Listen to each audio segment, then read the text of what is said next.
최근 국방부에서 2327 군인 복지 기본 계획을 발표를 했는데 그중 급여 부분을 보면 군 초급 간부에게 이제 지급되는 총 소득을 2027년까지 최대 30%까지 인상하겠다 이렇게 발표를 하였습니다.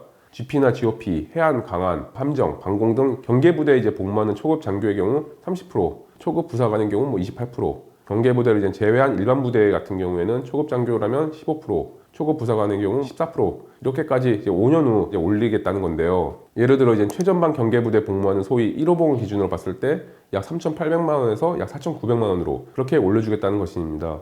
그런데 이제 여기서 말하는 총소득은 기본급, 각종 수당, 당직 근무비 이런 걸 다 합친 것을 말하는 것이라고 보시면 됩니다. 그런데 이제 그렇게까지 올린다고 해도 애시당초 초급 간부들 소득이 이제 워낙 적었고 최근 병사들 월급 오른 것과 비교를 하거나 다른 직업군과 이제 비교를 하면 좀 많이 박봉이기는 했습니다. 그렇다고 이제 군인들이 워라밸이 좋은 것도 아니에요. 당직 근무도 많고 야근도 많고 훈련 기간에는 밤새는 일도 많고요. 이제 장교들 같은 경우에는 계속 전국 곳곳을 이동해야 되고 가족들의 경우 이제 계속 같이 따라다니면서 이사해야 되고 누구는 그렇게 말할지도 모르겠어요. 군인들은 관사 주고 그러지 않냐고.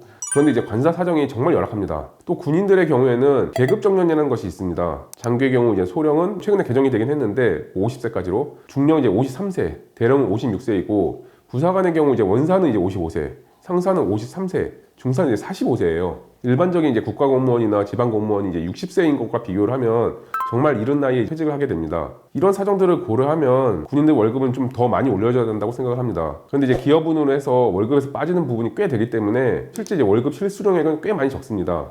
또한 이제 군인연금 이제 20년 복무가 요건이에요. 그런데 이제 요새 징계나 현부심 이렇게 해서 20년 못 채우고 강제 전역하는 경우가 좀 많습니다. 결론적으로 말씀드리면 직업군인들 정말 많이 고생합니다. 그들에 대한 급여든 복지든 처우도 훨씬 더 많이 이제 개선시켜줄 필요가 있다고 생각을 합니다. 그리고 이제 아까 군인들 정년 말씀드렸는데 미리미리 이제 나오셨을 때 대비하셔야 됩니다. 일도 좋지만 저축 열심히 하셔야 되고 특히 이제 재테크에 관심 가지고 준비 잘 하셨으면 합니다. 다만 그 과정에서 사기 당하시는 것도 조심하셔야 되고요. 나중에 이제 기회 되면 직업군인 분들을 위한 경제 관련 영상도 올릴 수 있도록 그렇게 하겠습니다. 모두 파이팅입니다. 감사합니다.